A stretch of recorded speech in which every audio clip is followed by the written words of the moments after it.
Good morning and welcome to the thoughts for this third day of February 2022. The scripture of the day comes from Psalm 103 and verse 11. For as the heaven is high above the earth, so great is his mercy towards them that fear him. That's a lot of mercy, and that's very fortunate for us. If you're reading the Bible in a year, today you need to read Exodus 31 and 33 and Matthew chapter 22 and verses 1 to 22. Some thoughts for the day. One day in heaven, the unseen infinite God will graciously make himself visible to us. We will see Jesus and live in his light. That's in Revelation chapter 21 and verse 23. But seeing Jesus will be seeing God, for he is God, and that is a blessed prospect. I believe we must first recognize that God in his essential being is pure spirit.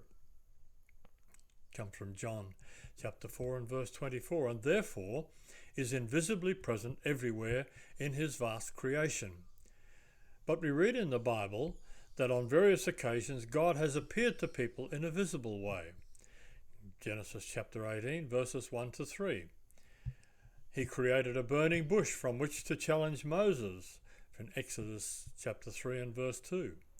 And further, the glory of his presence was revealed. Quote, there was under his feet, as it were, a paved work of sapphire stone. Exodus chapter 24 verses 9 and 10. God can appear in any form he desires, even while he himself remains invisibly present throughout the universe. With God, even when nothing is happening, something is happening. He's keeping the universe in place. That's the first thing.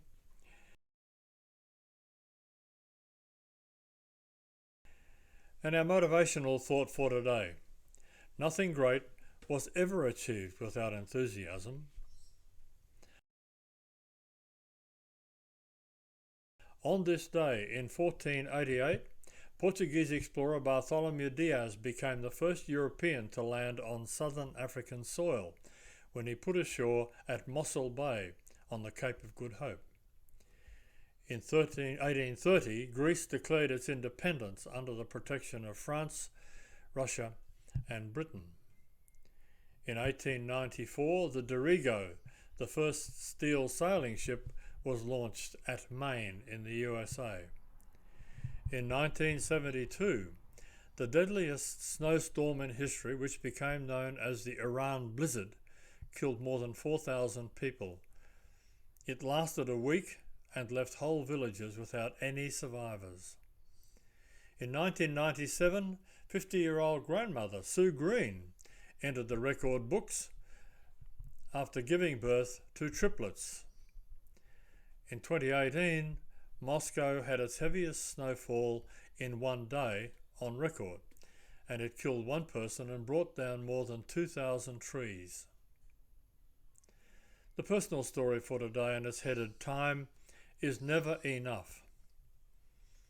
Scientists predict that the average lifespan in the United States may reach 100 by the end of the 21st century.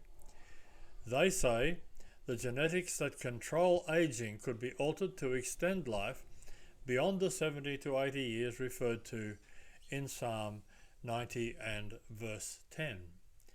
Life's final chapter, however, will still read, "It is soon cut off, and we fly away." Moses, who wrote those words, likened our existence to grass that flourishes in the morning and is cut down and withers in the evening. Although he lived to be 120, Deuteronomy chapter 34 and verse 7, life's shortness was never far from his mind.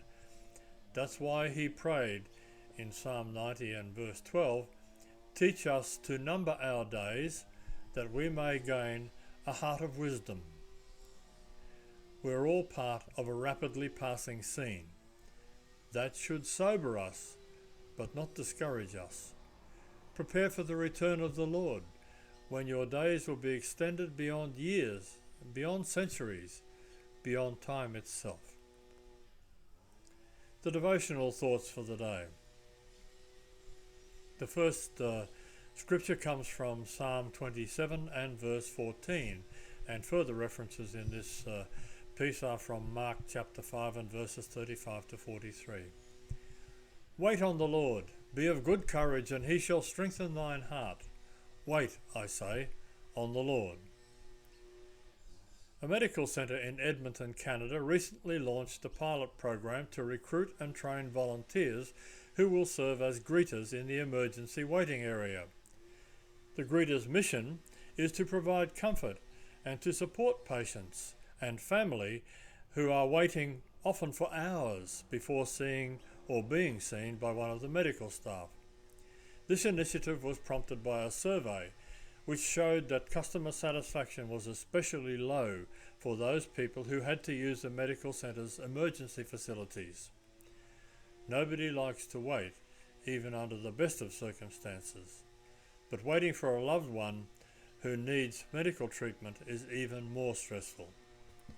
Imagine what it must have been like for Jairus as he waited for Jesus to help his daughter. According to the biblical text, she was already on the point of death when the synagogue ruler came to Jesus and pleaded for his help. Jairus was a person of authority in the synagogue, serving as chairman or president of its board of elders, and he was used to being treated with great respect. One dimension of Jairus' role as president of the synagogue was to discipline its members. It must have been especially difficult for him, therefore, to wait while Jesus dealt with a woman in the crowd whose condition would have made her an outcast in his own assembly. While Jesus spoke to the woman who had just been healed, messengers arrived to tell Jairus that his daughter had in fact died.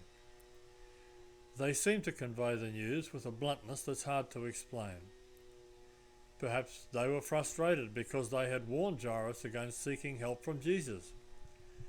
They had assumed that Jairus was now needlessly troubling him, because his daughter was in fact dead.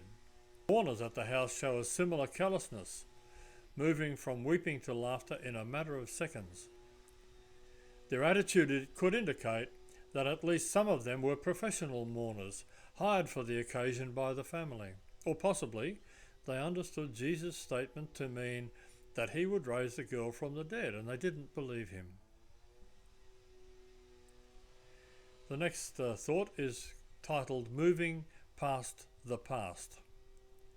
And the scripture comes from Genesis 41 and verses 51 to 52. And Joseph called the name of his firstborn Manasseh. For God, said he, hath made me to forget all my toil and all my father's house. And the name of the second called he Ephraim. For God hath caused me to be fruitful in the land of my affliction. Deal with it is a phrase we often hear today. Sometimes it is accompanied with the encouragement to get over it. These phrases can be like a form of shock counselling. When hit over the head with a blunt piece of advice, hopefully a person realises that it is time to move on. When Manasseh was born to Joseph and his wife, Joseph chose a name that meant forget, because God had made Joseph to forget all his trouble. Chapter 41 and verse 51. His brother's name, Ephraim, meant twice fruitful, to remind Joseph that God had made him fruitful in the land of his suffering. That's in verse 52. Joseph definitely grew up in a dysfunctional family. There was enough wrong done to him to last several generations. He was sold into slavery by his brothers. He was falsely accused of attempted seduction. He was imprisoned and even forgotten by those he had helped. More than enough to warrant a lifetime crippled by the past. Yet, as we've recently seen, the past did not dominate and control Joseph. Instead, he kept his focus on God. By God's mercy and with God's help, he put the past behind him and rejoiced in the blessings of the present. By God's power and with God's help, so can you. Perhaps there is pain in your past. Leave it there. Don't let the past control your present. By God's grace, you can be the person He wants you to be, not one in bondage to previous experiences. The facts of the day. Just over 50 years after Johannes Gutenberg invented his printing press in the mid-15th century, more than 6 million books had been published on law, science, poetry, politics, and of course religion. In 648 BC, horses were first introduced into sports with the entrance of riders in the Olympic Games. By the 6th century BC, horse racing had become a popular sport.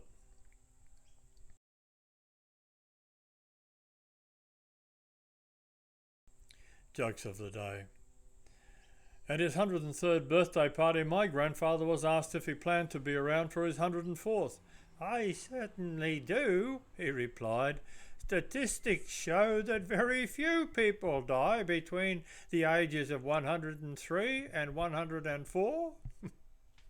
He's quite right, of course, statistically. 15 minutes into the flight from Kansas City to Toronto, the captain announced, "Ladies and gentlemen, this is your captain. One of our engines has failed, but there is nothing to worry about. Our flight will take a little longer than scheduled, but we still have 3 engines left." 30 minutes later, the captain announced, "Captain again, ladies and gentlemen, one more engine has failed and the flight will now take an additional hour. But don't worry, we can fly just fine on 2 engines." About an hour later, the captain announced, "Sorry, ladies and gentlemen, to interrupt again, but one more engine has failed and our arrival will now be delayed by another 3 hours. But don't worry, we still have 1 engine working." A young blonde passenger turned to the man in the seat next to her and remarked, "If we lose 1 more engine, we're going to be up here all day." I told my wife that for all its power and sophistication, a computer was still basically a very stupid machine that could only understand 2 simple instructions. "Is that so?" she said. "Well, in that case, you two should get on very well together." The closing thought for today: the most important thing in communication is to also hear what isn't being said. That's it for today. Thanks for joining. I look forward to seeing you again tomorrow morning. Goodbye.